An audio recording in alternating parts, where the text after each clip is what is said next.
السلام علیکم لسنرز، آج میں ریڈ کرنے جا رہی ہوں جو ساز پہ گزری ہے کی آخری قسط نمبر 6 جو کہ تحریر ہے افشاں افریدی کی۔ ناول شروع کرنے سے پہلے پلیز میرے چینل کو سبسکرائب کیجئے، بیل آئیکن کو پریس کیجئے تاکہ ہر نئے آنے والے ناول کی اپڈیٹ آپ کو ملتی رہے، اور ساتھ ہی ویڈیو کو لائک کیجئے اور کمنٹ بھی ضرور کیجئے۔ چلیے شروع کرتے ہیں۔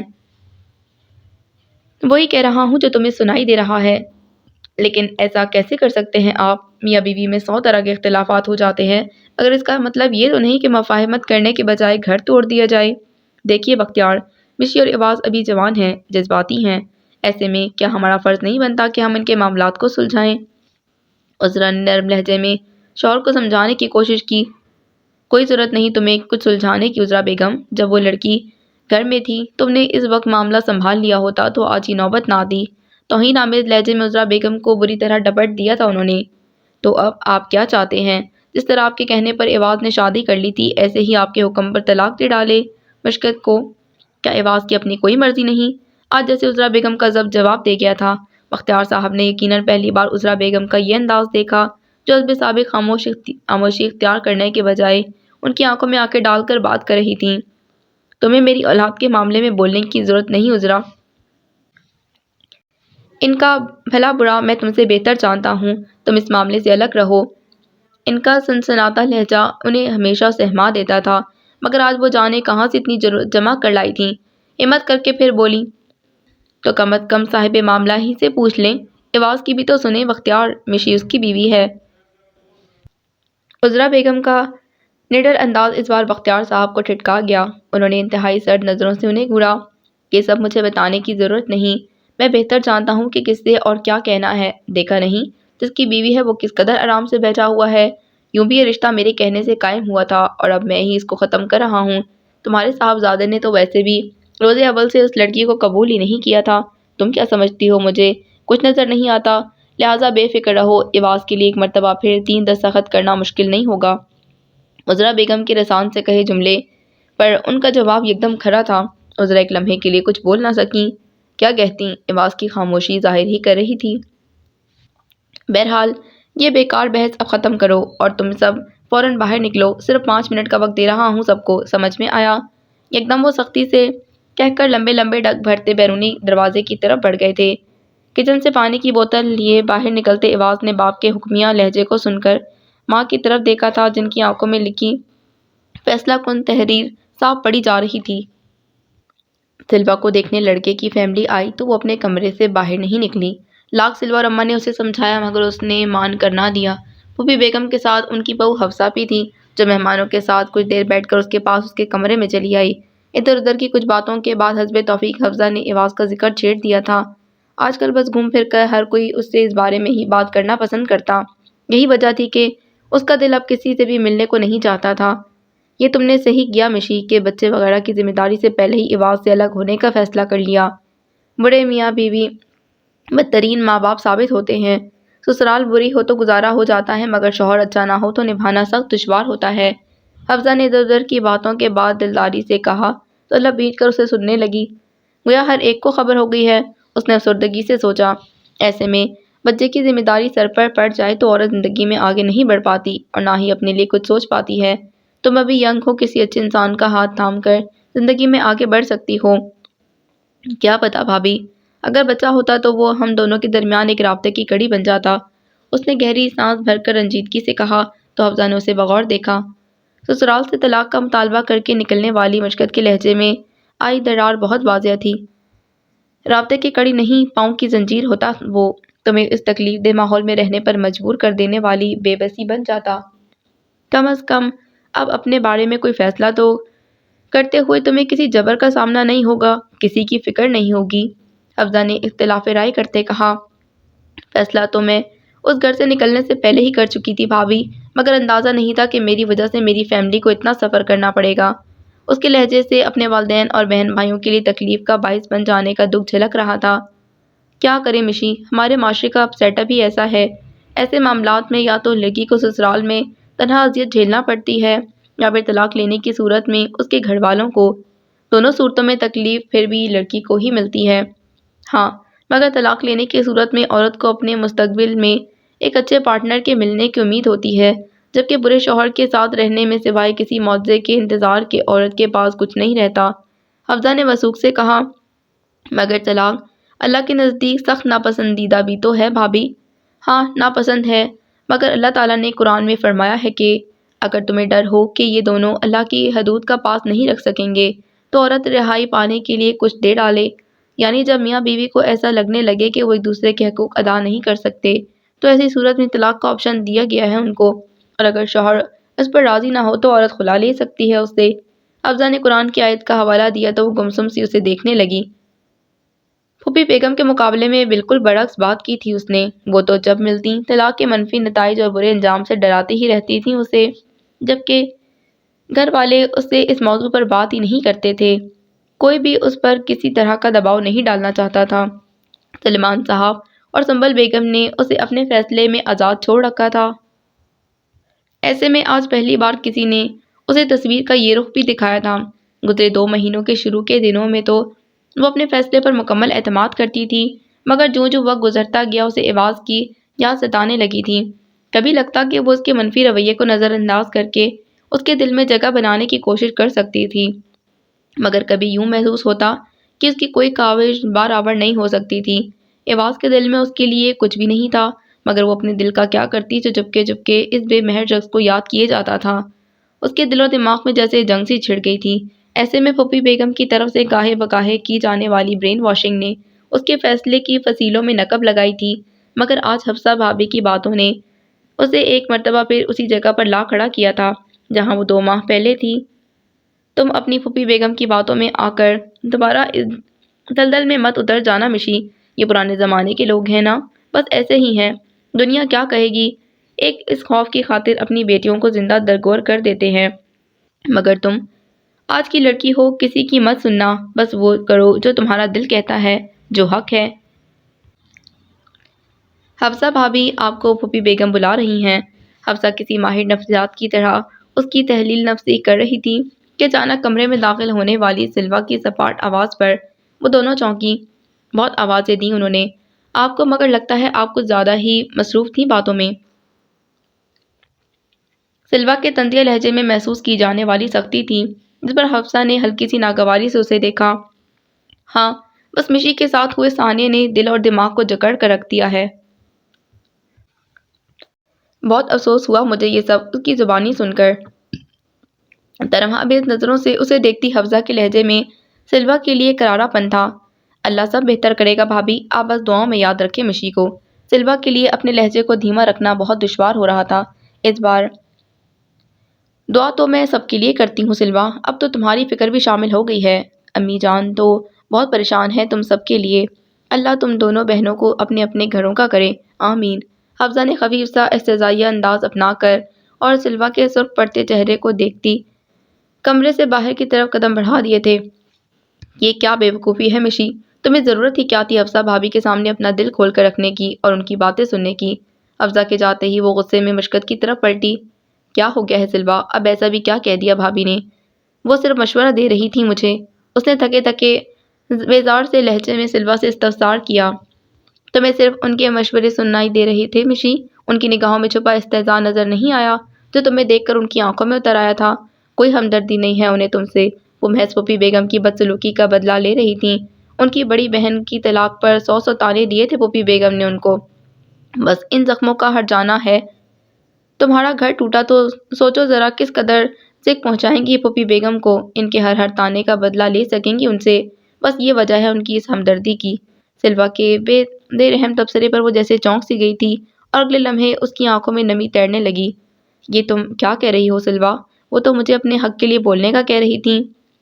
سچ کہہ رہی ہوں مشی، پلیز تم اپنی آنکھیں کھول کر دیکھنا شروع کرو تاکہ تمہیں پتہ چلے کہ کتنے لوگ ہیں جو تمہارے دکھ پر خوش ہیں۔ تم یہ نہیں کہتی کہ تم اپنا فیصلہ صرف اس وجہ سے بدل لو، مگر یہ یاد رکھو کہ حسد جب حسد بن جائے تو نفرت کو پیچھے چھوڑ دیتی ہے۔ حفصہ بھابھی خود تو آج تک اپنے حق کے لیے بول نہیں سکیں، وہ بھلا تمہیں کیا سیکھ دے سکتی ہیں؟ اپنے گھر میں ہر روز بقا کی جنگ لڑتی ہیں وہ۔ تم جانتی ہو نا پھوپھی بیگم کو کیسے گردن سے دبوچ کر رکھا ہوا ہے انہوں نے اپنی ہر بہو کو۔ سلوا اس بار نرم لہجے میں کہتی اس کے پاس آ بیٹھی تھی۔ اس کی باتوں سے آتی سچائی کی بو مشکت کو گہری سوچ میں اترنے پر مجبور کر گئی تھی۔ اسے یک دم عذرا بیگم یاد آ گئی۔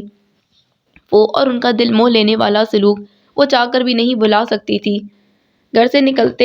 گھر سے نکلنے سے پہلے وہ خود اس کے پاس آئی تھی، شفقت سے اسے خود سے لگا کر وہ بھی رو پڑی تھی۔ کچھ بھی ہو جائے مشی، تم میری بیٹی ہو اور بیٹی ہی رہو گی۔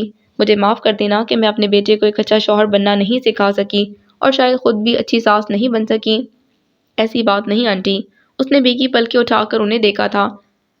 ہر چیز تربیت کے ذریعے نہیں سکھائی جا سکتی، کچھ خامیاں انسان کی فطرت کا حصہ ہوتی ہیں۔ یوں بھی ایک مرد کے لیے اس کے والد آئیڈیل ہوتے ہیں۔ افسوس کہ اس گھر میں آپ کے دونوں بیٹوں کو یہی سب سیکھنے کو ملا۔ تاہم سارا الزام انکل کو بھی نہیں دیا جا سکتا۔ انسان چاہے تو اپنے والدین کی زندگی کا مشاہدہ کر کے اپنے لیے بہتر راہ کا انتخاب بھی کر سکتا ہے، مگر یہ سب اسی وقت ممکن ہے جب وہ ایسا کرنا چاہے، اور بس یہی چاہت نہیں تھی آواز کے دل میں۔ ان کے رخساروں پر پھسلتے آنسوؤں کو اپنی پوروں پر اتارتے اس نے دل گرفتگی سے کہا تھا۔ عذرا بیگم کی یاد کے ساتھ اور بھی بہت کچھ تھا جو اس کے حافظے میں تازہ ہو کر اسے آواز کے ساتھ گزارے ہوئے وقت کے حصار میں لے گیا تھا، اور ایک بار پھر وہ خود میں گم ہو گئی تھی۔ یوں بھی یہ رشتہ میرے کہنے پر قائم ہوا تھا اور اب میں ہی اس کو ختم کر رہا ہوں۔ تمہارے صاحبزادے نے تو ویسے بھی روز اول سے اس لڑکی کو قبول نہیں کیا۔ تم کیا سمجھتی ہو مجھے کچھ نظر نہیں آتا؟ لہٰذا بے فکر رہو، اس کے لیے ایک مرتبہ پھر 3 دستخط کرنا مشکل نہیں ہوگا۔ بختیار صاحب کے الفاظ ان کے گھر سے جانے کے بعد بھی اس کے دماغ میں گونج رہے تھے۔ کیا واقعی یہ اتنا ہی آسان ہے میرے لیے؟ کیا میں مشکت کو اپنی زندگی سے ایسے نکال سکتا ہوں؟ مگر وہ بھی تو مجھے چھوڑ گئی، پلٹ کر ایک بار بھی رابطہ کرنے کی کوشش نہیں کی اس نے۔ شاید اسے اپنے فیصلے پر کوئی پچھتاوا یا افسوس نہیں، یک دم اس کے اندر عدالت لگ گئی تھی۔ ہوتا بھی کیوں؟ آخر میرے ساتھ نے ایسا دیا ہی کیا تھا اسے؟ وہ یوں ہی سوچتا ہوا اپنے کمرے میں چلا آیا، جس کی خاموشی بے رونقی کا عنوان تھی۔ نہ اب اس کمرے میں چوڑیوں کی کھنکھناہٹ تھی، نہ مشکت کے بولنے کی آواز، نہ ہی ڈریسنگ ٹیبل پر دھری اس کی جیولری۔ اس نے الماری کھول کر اپنا سوٹ نکالنا چاہا تو بلا ارادہ ہینگر میں ٹنگے مشکت کے کپڑوں پر نظر جا ٹھہری۔ اس کے پسند کے ہلکے رنگوں کے کتنے ہی ملبوس اس کی آنکھوں کے سامنے تھے، جو گزرے سال میں اس نے خود مشکت کے لیے خریدے تھے، اور وہ تمام جوڑے وہ اپنے ساتھ لائی تھی، رفتہ رفتہ بیڈ کے نیچے رکھے سوٹ کیس میں جمع ہوتے چلے گئے۔ مشکت کی پسند کے لباس کبھی بھی اس کی نگاہ میں جچ نہ سکے تھے۔ آہستہ آہستہ اس نے اپنے لیے کچھ بھی منتخب کرنا یا خریدنا ہی چھوڑ دیا۔ یہ کام آواز بخوبی کر لیا کرتا۔ وہ کبھی کوئی چیز اپنی پسند سے لے بھی آتی تو کچھ نہ کچھ کہہ کر مشکت کو اسے استعمال کرنے سے روک دیتا۔ وہ سب کچھ جاتے ہوئے مشکت یہیں چھوڑ گئی تھی۔ الماری میں رکھے اس کے بالوں کا کیچر اٹھا کر کچھ دیر وہ اسے دیکھتا رہا اور پھر یکدم سر جھٹک کر الماری کا دروازہ پٹخ دیا۔ اس کے ارد گرد پھیلی خاموشی میں ایک آواز گونج اٹھی تھی، بری میں نہیں، بری آپ کی سوچ ہے، آپ خود برے ہیں۔ اس آواز کی گونج کے ساتھ ہی بہت کچھ اس پردہ تصویر پر کسی فلم کی مانند چلنے لگا تھا۔ کہاں جا رہی ہو تم؟ جس دن وہ تکلیف دہ واقعہ پیش آیا، مشکت نے پوری رات عذرا بیگم کے کمرے میں گزار دی تھی، اور فجر کے بعد جب وہ کمرے میں آئی تو آواز کی آنکھ کھٹ پٹ کی آواز کے باعث کھلی۔ عذرا بیگم سے اصل بات جاننے کے بعد اسے معلوم ہو گیا تھا کہ جو کچھ اس نے سمجھا وہ غلط فہمی، اور جو کچھ اس نے کیا وہ بہت غلط تھا، مگر فوری طور پر اس کے لیے بھی اپنے غصے پر قابو پانا مشکل تھا، اس لیے مشکت کو بلانے نہیں گیا۔ اس کی مردانہ انا کے لیے یہ سب کرنا ناممکن تھا، اور نہ وہی پوری رات کمرے میں آئی تھی۔ ایواز نے دیکھا وہ بیڈ کے نیچے رکھے سوٹ کیس کو نکال کر اس میں کچھ سامان دھر رہی تھی۔ ایواز کے اختصار پر کوئی رد عمل نہ دیتے وہ اپنے کام میں مصروف رہی۔ میں کیا پوچھ رہا ہوں مشکت؟ کیا تمہیں میری آواز نہیں آ رہی؟ اس نے یکدم بگڑے موڈ میں اپنا سوال دہرایا۔ میں نے پوچھا کہاں کی تیاری ہے؟ کہاں جا رہی ہو؟ وہیں جہاں سے مجھے آنا ہی نہیں چاہیے تھا اور جہاں آپ مجھے بھیج دینا چاہتے تھے۔ یکدم سر اٹھا کر اس نے سرد لہجے میں جواب دیا تو ایک لمحے کے لیے آواز کچھ بول نہ سکا۔ مشکت کی سرخ پڑتی آنکھیں رات بھر جاگنے اور روتے رہنے کی گواہ تھیں۔ ہاتھ اٹھانے کی ضرورت نہیں تھی آپ کو ایواز بختیار صاحب، مجھے پہلے ہی کہہ دیتے، ٹرسٹ می میں خود ہی آپ کی زندگی سے نکل جاتی اور آپ کو اس لیول تک گرنا بھی نہ پڑتا۔ What naan sense! یہ تم کیا فضول باتیں کر رہی ہو مشکت؟ اپنے حواسوں میں ہو تم؟ اگلے لمحے وہ بفر کر بولا، جی اب جا کر میں حواسوں میں آئی ہوں۔ آپ کے مضبوط ہاتھ کے زوردار تھپڑ نے خواب غفلت سے جگا دیا ہے مجھے، اور ساتھ ساتھ میری سوئی ہوئی عزت نفس کو بھی۔ اس لیے میں اس گھر سے ہمیشہ کے لیے جا رہی ہوں۔ استہزائیہ لہجے میں کہہ کر اس نے لب بھینچے تو اس کے گال کا ڈمپل گہرا ہو گیا۔ اس کے باعث رخسار پر چھپا ایواز کی انگلیوں کا سرخ نشان اور بھی واضح ہو گیا تھا۔ بے وقوفی کی باتیں بند کرو، یہ کیا تم نے صبح صبح تماشا لگا لیا ہے؟ ایواز نے نظریں چراتے کہا تھا۔ تماشا یہ نہیں، بلکہ اصل تماشا تو وہ تھا جو کل آپ نے لگایا تھا ایواز، یہ تو بس اس کا نتیجہ ہے، اور پھر آپ کا حسب منشا بھی ہے۔ میں یہ سمجھ نہیں پا رہی کہ آپ غصہ کیوں ہو رہے ہیں، آپ کو تو خوش ہو جانا چاہیے۔ بالآخر آپ کی ایک ناپسندیدہ ہستی سے جان چھوٹ رہی ہے۔ اس نے سوٹ کیس کو کھٹ سے بند کرتے سخت لہجے میں کہا تو ایواز نے کچھ بولنا چاہا۔ یہ تم کیا؟ بس میں نے کہا نا، بس۔ یکدم مشکت نے ہاتھ اٹھا کر اسے کچھ ایسی سختی سے ٹوکا کہ وہ لب بھینچ کر اسے دیکھنے لگا۔ میں نہیں، آج آپ سنیں ایواز بختیار صاحب، اور کان کھول کر سنیں۔ گزرے 1 سال میں صرف آپ بولے ہیں اور میں نے سنا ہے، لیکن آج میں کہوں گی اور آپ سنیں گے۔ اس کے لہجے میں دہکتی ہوئی آگ کی سی تپش تھی۔ سچ تو یہ ہے کہ ہر وہ دن جب آپ نے میری تذلیل کی، میرے دل کے جام سے آپ کی محبت قطرہ قطرہ بن کر چھلکتی چلی گئی۔ یقین کیجیے صرف آپ ہی نہیں، میں نے بھی خود کو ایک ناپسندیدہ ماحول میں ایڈجسٹ کرنے کی ہر ممکن کوشش کی۔ آپ نے اپنے پاپا کے سامنے اپنا بھرم رکھنے کے لیے مجھ سے شادی کر کے ایک فرمانبردار بیٹے ہونے کا ثبوت تو دے دیا، مگر ایک اچھے شوہر بننا آپ کے لیے ممکن نہ ہو سکا، شاید اس لیے کہ ایسا کرنے کی کوئی خواہش ہی نہیں تھی آپ کے دل میں۔ یہ شادی آپ نے نبھانے کے لیے نہیں، محض مجھے آزمانے کے لیے کی تھی، مگر اپنی فیملی کے سامنے اپنی ساکھ کی خاطر مجھے راکھ کرنے کا حق نہیں تھا آپ کو، اور اب اس راکھ کے ڈھیر میں کوئی چنگاری نہیں بچی۔ آپ کا ہر بہتان، ہر الزام اپنے سر لے کر اپنے ہی گھر جا رہی ہوں میں، رہنے رہیے خوش اپنی جنت میں۔ ایواز کی آنکھوں میں آنکھیں ڈالے وہ فیصلہ سناتے 1 سیکنڈ کے لیے بھی کمزور نہیں پڑی، اور پھر اپنی بات مکمل کر کے اسے کچھ بھی کہنے کا موقع دیے بغیر مضبوط قدموں سے چلتی دروازے کی دہلیز پار کر گئی تھی۔ ایواز بختیار اسے جاتا دیکھتا رہ گیا، اور جس لمحے مشکت نے گھر سے باہر قدم نکالا، ایواز کو یوں لگا جیسے لمحہ بھر کے لیے زندگی تھم سی گئی ہو، مگر اگلے ہی سیکنڈ اس کے اندر غصہ اود آیا۔ انا نے اپنے شکنجے میں کس لیا تھا، مگر ہر گزرتے دن کے ساتھ انا کا یہ شکنجہ کمزور پڑتا جا رہا تھا۔ اسے احساس تھا کہ اس کا لاشعور اسے بہت کچھ کہہ رہا ہے جسے نظر انداز کرنا آسان نہیں تھا، جس کی ایک وجہ عذرا بیگم بھی تھی۔ انہوں نے اس کی غلطیوں کی نشاندہی کچھ اس طرح کی کہ وہ احساس جرم میں مبتلا ہوئے بنا نہ رہ سکا۔ مشکت کے جانے کے بعد کا کچھ عرصہ تو وہ پرسکون رہا، مگر رفتہ رفتہ بے چینی اس کے دل کا حصار کرنے لگی تھی۔ وہ لڑکی جسے اس نے محض پاپا کے حکم پر قبول کیا تھا، وہ نہ جانے کب اس کے دل کے استان پر براجمان ہو چکی تھی۔ وہ سوچ بھی نہیں سکتا تھا کہ اسے بھلانا اتنا مشکل ہوگا۔ مشکت سلیمان اس کے دل میں نہیں بلکہ اس کا دل بن گئی تھی۔ اے کاش میں یہ سب بہت پہلے سمجھ لیتا مشکت، تو آج جدائی کی رت ہمارے درمیان نہ آتی۔ پتہ نہیں اپنی کن کن حسرتوں کا بدلہ لیا ہے میں نے تم سے، شاید اپنے والدین کے ادھورے رشتے نے میرے اور تمہارے اس بندھن کی تکمیل کو مکمل نہ ہونے دیا۔ تم نے سچ کہا تھا کہ تم نہیں بلکہ میں تمہارے قابل نہیں۔ کھڑکی کا پٹ تھامے کھڑے ایواز نے باہر ڈوبتے سورج کو دیکھتے خود سے اعتراف کیا۔ اسے کہنا مجھے اس کے بنا رہنا نہیں آتا، بہت کچھ دل میں آتا ہے مگر کہنا نہیں آتا، بہت ہی سخت جاں ہوں میں، بہت سے غم اٹھاتا ہوں، بس ایک درد جدائی ہے جو سہنا نہیں آتا۔ پلیز سلیمان بھائی انکار مت کیجیے گا، میں مشی سے اکیلے میں کچھ بات کرنا چاہتی ہوں۔ عذرا بیگم کی اچانک آمد نے ان سب کو حیرت زدہ کر دیا تھا۔ اب جبکہ سب اس معاملے کو اپنے تئیں ختم سمجھ رہے تھے، ان کا یوں اچانک آ جانا اچنبھے کا باعث تھا۔ عذرا بیگم سلیمان صاحب اور سنبل بیگم کی اجازت سے مشکت سے ملنا چاہتی تھیں۔ آپ نے ناحق زحمت کی بھابھی، مزید کوئی بات کرنے کا کوئی فائدہ نہیں، مشی اس رشتے کو ختم کرنے کا فیصلہ کر چکی ہے۔ سلیمان صاحب نے بامشکل اپنے جذبات پر قابو پاتے کہا۔ عذرا بیگم کا وہ بہت احترام کرتے تھے، اور جب سے مشکت نے ان کے شفقت بھرے رویے کے بارے میں بتایا تھا، ان کی عزت سلیمان صاحب سمیت تمام گھر والوں کے لیے بہت بڑھ گئی تھی۔ ایسے میں ان کا یوں خود چل کر یہاں آنا اور مشکت سے ملنے کی استدعا کرنا ان دونوں کو شش و پنج میں ڈال گیا تھا۔ میں جانتی ہوں سلیمان بھائی، مگر میں مشی سے یہ درخواست کرنے آئی ہوں کہ وہ ایواز اور اس رشتے کو ایک اور موقع دینے کے بارے میں سوچے۔ میں جانتی ہوں ایواز نے اسے شدید مایوس کیا، میری طرف سے اس پر کوئی جبر نہیں، لیکن کیا آپ صرف تھوڑی دیر کے لیے اسے مجھ سے ملنے کی اجازت دے سکتے ہیں؟ پلیز سلیمان بھائی۔ کیا آپ اسے اس زبردستی کے رشتے کو نبھانے کے لیے قائل کرنا چاہتی ہیں بھابھی؟ جواب میں سنبل بیگم کا استفسار کڑا تھا۔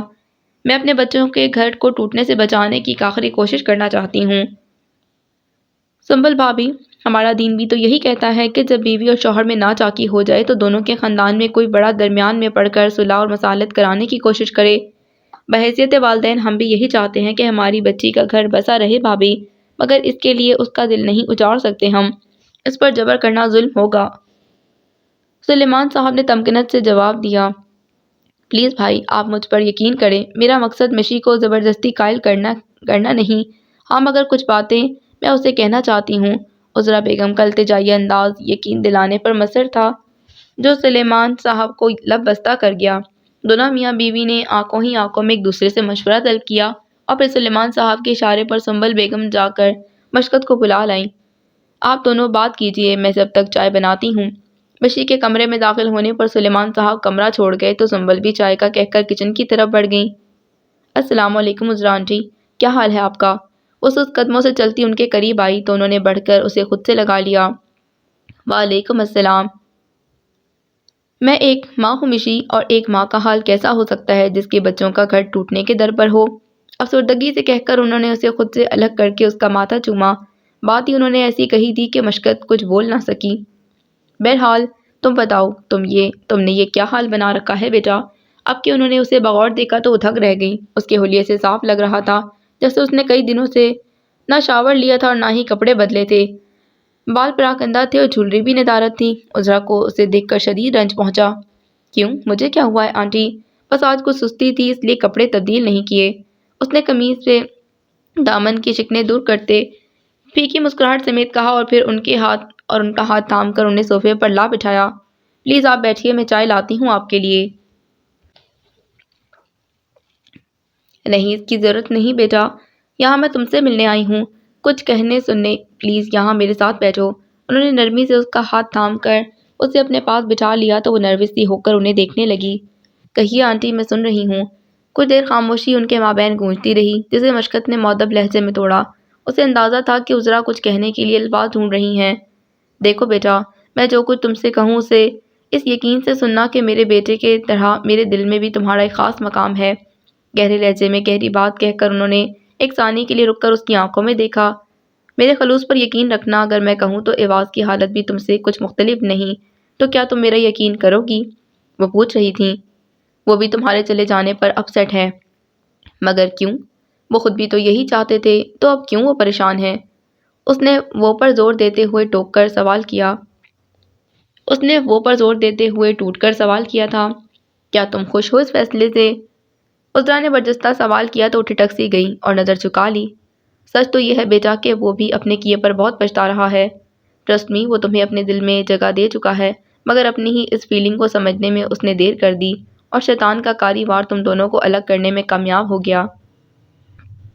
کیا انسان کی ہر خطا کو شیطان کے بہکاوے کے کھاتے میں ڈالنا آپ کے نزدیک درست فعل ہے آنٹی؟ کیا انسان کی اپنی کوئی سمجھ بوجھ نہیں ہوتی؟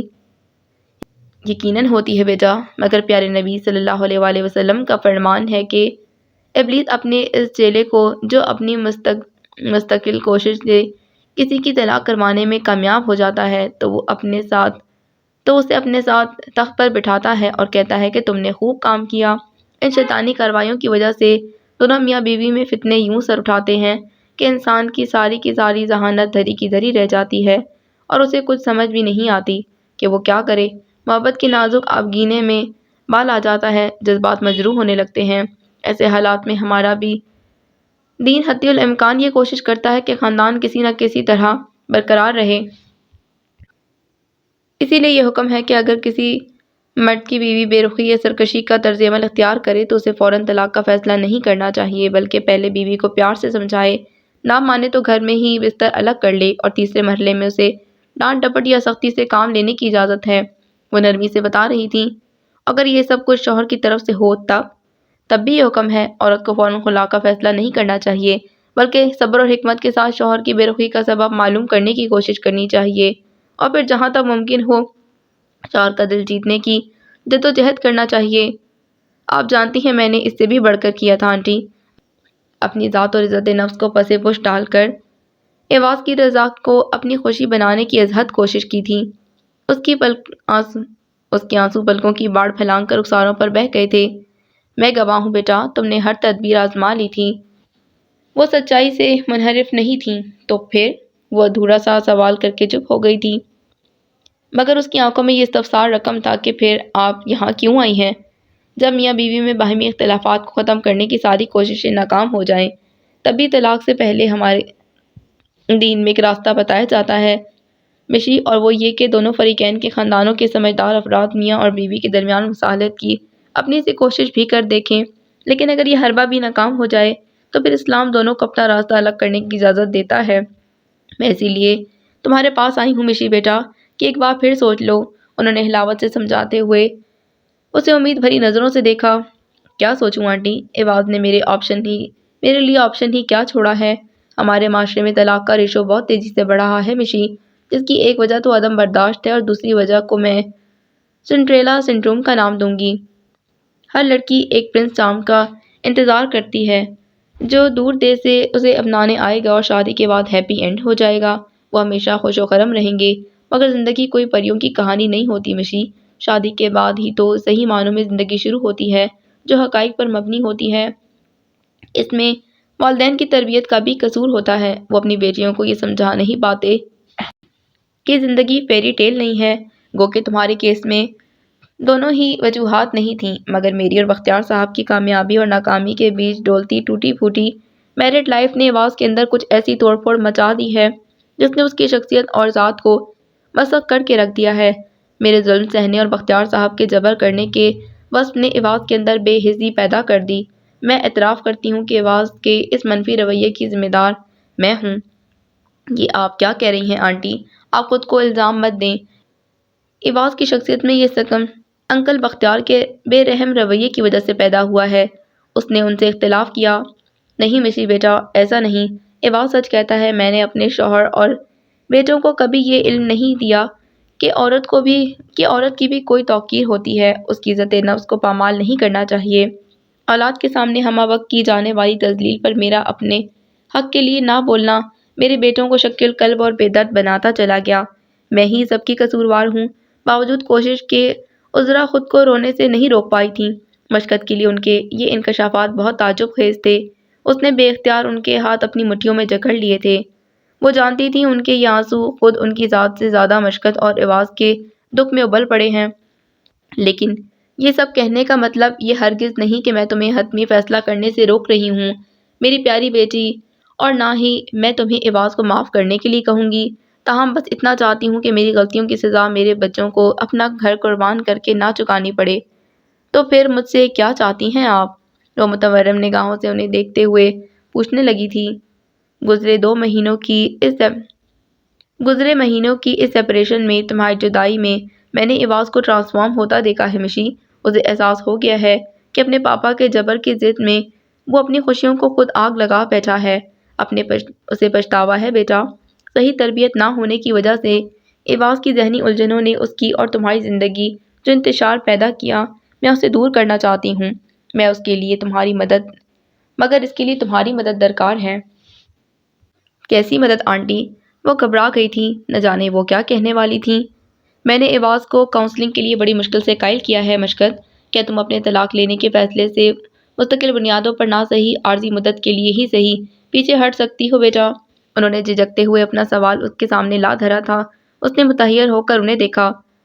ٹرسٹ می مشی، میرا بیٹا اتنا برا نہیں، تم اسے ایک موقع دے کر تو دیکھو۔ مجھے اللہ کی ذات پر پورا بھروسہ ہے، تمہاری محبت اور ایک اچھے سائیکیٹرسٹ کی کاؤنسلنگ اسے اپنے رویے کو بدلنے پر ضرور مجبور کر دے گی۔ اور اگر ایسا نہ ہوا تو کیا تب بھی آپ مجھے طلاق لینے سے روکیں گی؟ وہ ادھر درجہ سنجیدگی سے پوچھ رہی تھی۔ نہیں، تب میں تمہیں نہیں روکوں گی، یہ میرا تم سے وعدہ ہے، انہیں یقین دلانے والے انداز میں کہا، جس پر مشکل سر نوار کر کچھ سوچنے لگی۔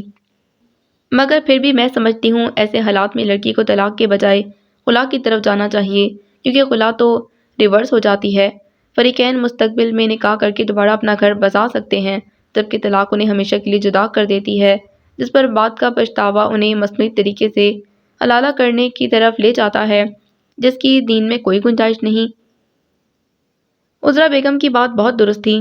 مشکت ان سے اختلاف نہ کر سکی۔ میں امید کرتی ہوں تم میری بات پر غور ضرور کرو گی۔ اس کی پرسوچ خاموشی پر عذرا بیگم کے دل کو آس کا آنچل تما دیا تو مشکور نظروں سے اسے دیکھتی، محبت سے کہتی واپس لوٹ گئی تھیں اور پیچھے اس کے لیے سوچوں کا لامتناہی زلزلہ چھوڑ گئی تھیں۔ ابا، کیا کسی کو صرف اس لیے معاف کر دینا چاہیے کہ اب وہ پچھتا رہا ہے؟ کتنی دیر بعد وہ بول سکی تھی۔ آواز جیسے کسی گہرے کنویں سے آ رہی تھی۔ اس کے سوال پر سلیمان صاحب نے ساتھ بیٹھی سنبل بیگم کو دیکھ کر گہری سانس بھری۔ ضرور بیٹا، کیا تم نہیں چاہتی کہ لوگ تمہاری کوتاہیوں کو نظر انداز کریں؟ اللہ تمہاری خطاؤں سے درگزر فرمائے۔ تو جیسا تم اپنے لیے سوچتی ہو، فریق ثانی کو بھی یہی کچھ تم سے بھی مطلوب ہوگا۔ یہ تو فطری بات ہے۔ انسان چاہے کتنا بھی گنہگار ہو، جب وہ سچی توبہ کرتا ہے تو اسے اللہ بھی معاف کر دیتا ہے اور اس کی خطائیں اس کے نامہ اعمال سے مٹا کر ان کی جگہ نیکیاں لکھ دیتا ہے مشی بیٹا۔ سنبل بیگم نے بھی سلیمان صاحب کی بات کی تائید کی تھی۔ اللہ کی ذات بہت عظیم ہے ماں، مگر انسان اتنا بڑا ظرف کہاں سے لائے؟ خود پر کیے جانے والے ظلم کو کیسے بھلائے؟ اس نے رنجیدگی سے اماں کی طرف دیکھ کر پوچھا تھا۔ معاف کرنے کا مطلب بھلانا نہیں ہوتا مشی۔ کسی کو یاد رکھنے کی کوشش تو کی جا سکتی ہے مگر بھلانے پر انسان قادر نہیں ہوتا۔ ایسے میں رشتوں کو بچانے کی خاطر درگزر سے کام لینا، معاف کرنا پڑتا ہے، دل بڑا کرنا پڑتا ہے۔ کیا میرا دل بڑا کرنے سے آپ سب بھی ایواز کو دوبارہ ہی وہی عزت دے سکیں گے جو پہلے تھی؟ کیا آپ سب بھی دل بڑا کر لیں گے ان کے لیے؟ اس نے سامنے بیٹھے ماں باپ کو باری باری دیکھا۔ ایواز ہمارا داماد ہے مشی، اس کی عزت تمہاری ذات کے باعث ہے۔ اگر وہ تم سے اپنے کیے کی معافی مانگ رہا ہے تو پھر ہمارے پاس بھی اس کے لیے دل میں گرج رکھنے کا کوئی جواز نہیں رہتا۔ ہم جن سے محبت کرتے ہیں ان سے وابستہ رشتوں کا مان رکھنا ہم پر لازم ہوتا ہے بیٹا۔ سلیمان صاحب نے اعلیٰ ظرفی سے کہا۔ تو پھر مجھے بتائیے ابا کہ میں کیا کروں؟ کیا مجھے عذرا آنٹی کی بات مان لینی چاہیے؟ ایواز کو ایک اور موقع دینا چاہیے؟ وہ متذبذب سی سوال کر رہی تھی۔ اپنے فیصلے سے پیچھے پلٹنے کے لیے اسے ابا کی صلاح درکار تھی۔ دیکھو بیٹا، میاں بیوی کا رشتہ خونی رشتے کی طرح نہیں ہوتا کہ کبھی ٹوٹ نہ سکے۔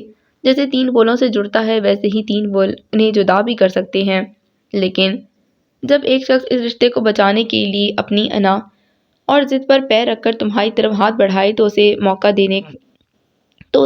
دینے میں کوئی حرج نہیں۔ جب تم خود اس جدوجہد سے گزر رہی تھی تب تمہاری بھی تو ایواز سے یہی توقعات تھی نا؟ کیا آپ بھی صبح کے بھولے کو بھولا نہیں کہنا چاہتے ابا؟ اس کا سوال کڑا تھا۔ نہیں، ایسا بالکل نہیں، مگر جب کوئی اپنی غلطیوں کی معافی مانگ کر ایک بار پھر ابتدا کرنا چاہے تو اسے انکار کرنے سے پہلے کئی بار سوچ لینا چاہیے بیٹا۔ ایواز تم سے ملنا چاہتا ہے، تم اس سے ملو، کیونکہ اس کے بعد ہی تم کسی حتمی فیصلے پر پہنچ سکو گی۔ تمہارا ڈیسیجن چاہے جو بھی ہو، مگر اتنا یاد رکھنا یہ گھر تمہارا ہے، اس پر تمہارا اب بھی ویسا ہی حق ہے جیسا اول روز سے تھا۔ تم ہماری بیٹی ہو اور ہمیشہ رہو گی۔ شادی بیٹی کو پرایا نہیں کرتی، وہ چاہے جہاں رہے اپنے والدین کے دل کا ٹکڑا ہی رہتی ہے۔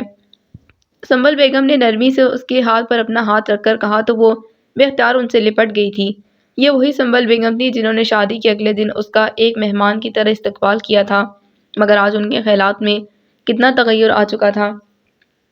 شکریہ اماں، میں بہت خوش نصیب ہوں کہ آپ دونوں میرے والدین ہیں، وہ محبت اور تشکر کے غلبے کے زیر اثر کہہ رہی تھی۔ ایسے میں اسے ستارہ بھابھی کا زخمی وجود یاد آیا، جس کی داد رسی کرنے والے اس کے والدین منو مٹی تلے جا دبے تھے۔ تم اپنے فیصلے میں آزاد ہو مشی، اگر تم ایواز سے مصالحت کرنا نہیں چاہتی تب بھی ہم تمہارے ساتھ ہیں۔ سلیمان صاحب نے اس کے سر پر دستے شفقت رکھ کر کہا تو اس نے باپ کو فخر سے دیکھ کر اماں کے کندھے پر سر رکھا اور سکون سے آنکھیں بند کر لیں۔ اب اس کے لیے فیصلہ کرنا آسان ہو گیا تھا۔ آج میرا کاؤنسلنگ کا آخری سیشن ہے مشکت، کیا تم میرے ساتھ چلنا پسند کرو گی؟ ایواز کی طرف سے آنے والا پیغام لمحہ بھر کے لیے اس کا دل دھڑکا گیا تھا۔ کتنی ہی دیر وہ سیل فون کو ہاتھ میں لیے دیکھتی رہی، دل کی حالت عجیب ہو گئی تھی۔ اتنا مت سوچو مشی، زیادہ سوچیں فیصلوں کو کمزور کر دیتی ہیں۔ سلوا نے عقب سے آ کر سیل فون اس کے ہاتھ سے لیا اور ایواز کا میسج پڑھا تو بردباری سے کہا، جبکہ وہ ہونٹ کاٹتے متذبذب سی اسے دیکھنے لگی۔ ایواز بھائی بہت بڑے انسان نہیں ہے مشی، تمہارا ساتھ پانے اور اپنے گھر کو بچانے کے لیے وہ آخری حد تک جانے کو تیار ہو گئے ہیں۔ ایک قدم تم بھی ان کی طرف بڑھا کر دیکھ لو، مجھے امید ہے اس بار وہ تمہیں مایوس نہیں کریں گے۔ اس کا سیل فون اسے واپس کر دیتے ہوئے سلوا نے خلوص سے کہا تو وہ بسوں پیج نے نکل کر مسکرا دی اور اگلے لمحے اس کی انگلیاں ایواز کے میسج کا جواب ٹائپ کر رہی تھیں۔ میں ہمیشہ سے آپ کی ہم قدم رہنا چاہتی تھی، سو آج بھی ہوں، لیکن یہ ساتھ کتنا طویل ہوگا اس کا فیصلہ آپ کے قدموں کی رفتار اور منزل کی سمت طے کرنے کے بعد ہی کیا جا سکے گا۔ اس کا راضی ہونے کا اظہار واضح مگر مشروط تھا۔ اس بار تمہیں فیصلہ کرنے میں کسی تردد کا سامنا نہیں ہوگا، یقین رکھو۔ اس کے میسج کے نتیجے میں آواز کا ایقان بھرا جواب موصول ہوا جس نے اس کے لبوں پر آسودہ مسکراہٹ بکھیر دی تھی، اور جس لمحے اسے آواز کی کار کا ہارن سنائی دیا وہ اماں ابا کی اجازت اور دعائیں لے کر کار میں آ بیٹھی۔ مشکت نے اسے پورے 5 ماہ بعد دیکھا تھا۔ وہ کافی کمزور لگ رہا تھا، یقیناً جدائی کا موسم اسے راس نہیں آیا تھا۔ یہ احساس اس کے دل پر فوار بن کر برسا۔ ایواز نے دیکھا، وہ بھی آف وائٹ سوٹ میں ملبوس عین اس کی پسند کے مطابق تیار ہوئی بہت حسین اور باوقار نظر آ رہی تھی۔ یہ تمہارے لیے۔ ایواز نے اس کی طرف ایک پیکٹ بڑھایا تو اس نے سوالیہ نظروں سے اسے دیکھتے ہوئے پیکٹ تھام لیا۔ یہ کیا ہے؟ خود کھول کر دیکھ لو۔ وہ مسکرایا تو اس نے ریپنگ پیپر پھاڑ کر اندر رکھا گفٹ نکال لیا۔ لائٹ اور ڈارک کنٹراسٹ کا پرپل کرتا بہت حسین تھا۔ تمہارا پسندیدہ کلر کا کرتا ہے۔ آج کے بعد تمہیں میری چوائس کے ہلکے رنگ پہننے کی کوئی ضرورت نہیں۔ اس کے سوٹ کو دیکھتے وہ محبت سے کہہ رہا تھا۔ انداز دوستانہ تھا، لہجے میں ندامت کے رنگ بھی تھے۔ لیکن اب مجھے یہ رنگ اچھے نہیں لگتے ایواز۔ اس نے نظر اٹھا کر مسکراتے ایواز کو دیکھا تو گالوں میں پڑنے والے ڈمپل نے ایواز کی نگاہوں کو ہر بار کی طرح اب بھی الجھا لیا تھا، اور برے تو شاید پہلے بھی نہیں لگتے تھے مگر مجبور کرنے کی وجہ سے دل سے اتر گئے تھے۔ دراصل ہمارے لیے ہمارا فیصلہ اور ہماری رضا بہت اہم ہوتی ہے ایواز۔ انسان اپنی مرضی سے خواہ 10 دن بھی اپنے گھر سے باہر نہ نکلے اسے کوئی پریشانی نہیں ہوتی، لیکن اگر اسے باہر سے تالا لگا کر چند گھنٹوں کے لیے بھی اس گھر میں قید کر دیا جائے تو اس کا دم گھٹنے لگتا ہے۔ انسان فطری طور پر آزاد پیدا ہوتا ہے اور اپنے فیصلوں میں ہمیشہ ہی آزاد رہنا چاہتا ہے۔ لسانیت سے کہتے ہوئے اس نے اپنا مطمع نظر واضح کیا۔ تم ٹھیک کہتی ہو، شاید میں نے اپنے اوپر ہوئے جبر کا بدلہ لاشعوری طور پر تمہارے صبر کو آزما کر لیا۔ پتہ نہیں تم یہ سب کبھی بھول سکو گی یا نہیں، وہ تفکر سے کہہ رہا تھا۔ آپ نئی تحریر لکھ دیں گے تو پرانے نقش آپ ہی آپ مٹ جائیں گے ایواز۔ شرط یہ ہے کہ گزرے سفر کی دھول صاف کرنے کی کوشش آپ کو خلوص سے کرنا ہوگی، اس نے سنجیدگی سے کہتے ایواز بختیار کے سارے خدشے سمیٹ لیے تو وہ کھل کر مسکرا دیا۔ میں اپنے جذبات اور احساسات کو چھپا کر رکھنے والا انسان نہیں ہوں مشکت۔ تم تک آنے کا یہ فیصلہ اس بار میں نے خود کیا ہے اور اس میں خلوص کی مہک تم خود پالو گی۔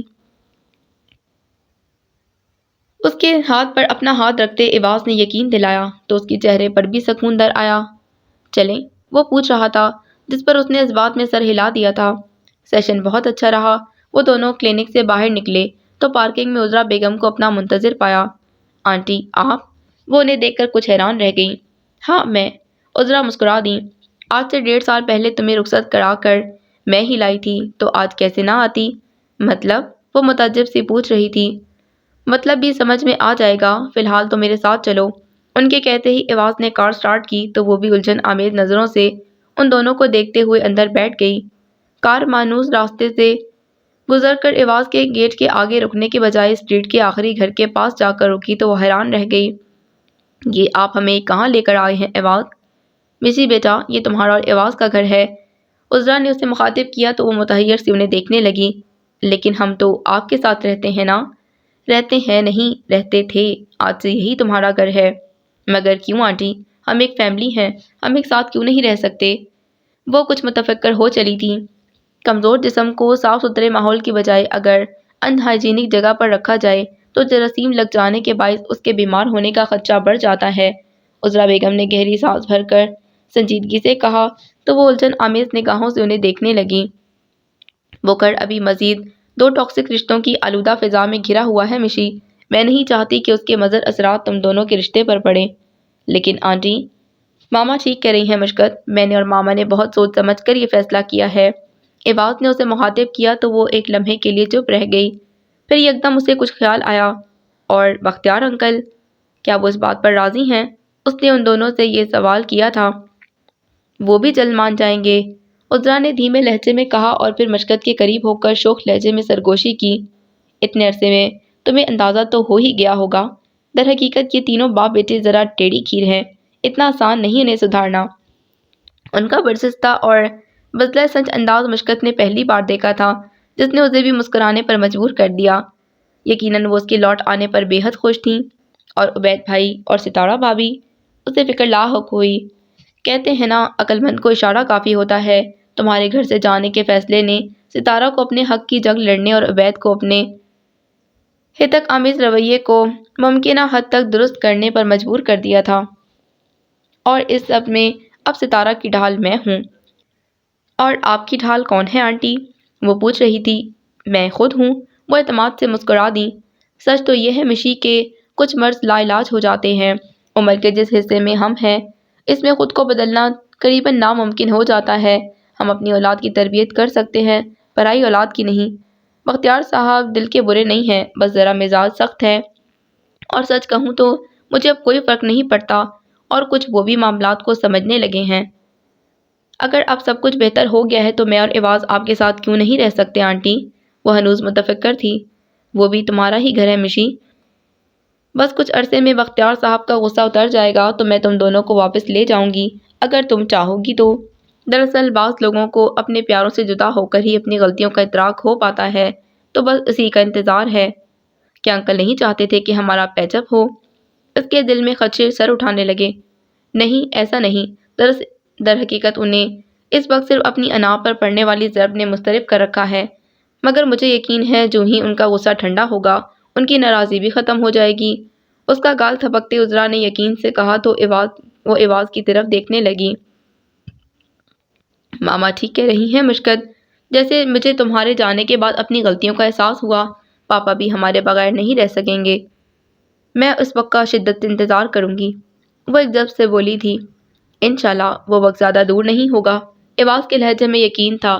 اس نے دیکھا ایواز کی آنکھوں میں اس کے لیے محبت اور عزت کی شمعیں روشن تھیں۔ جس لمحے وہ اس کا ہاتھ تھام کر اپنے گھر میں داخل ہوئی، اس کا دل اپنے رب کے حضور سجدہ ریز تھا، جس کی رحمت نے اسے ازدواجی خوشیوں کی نوید سنا دی تھی۔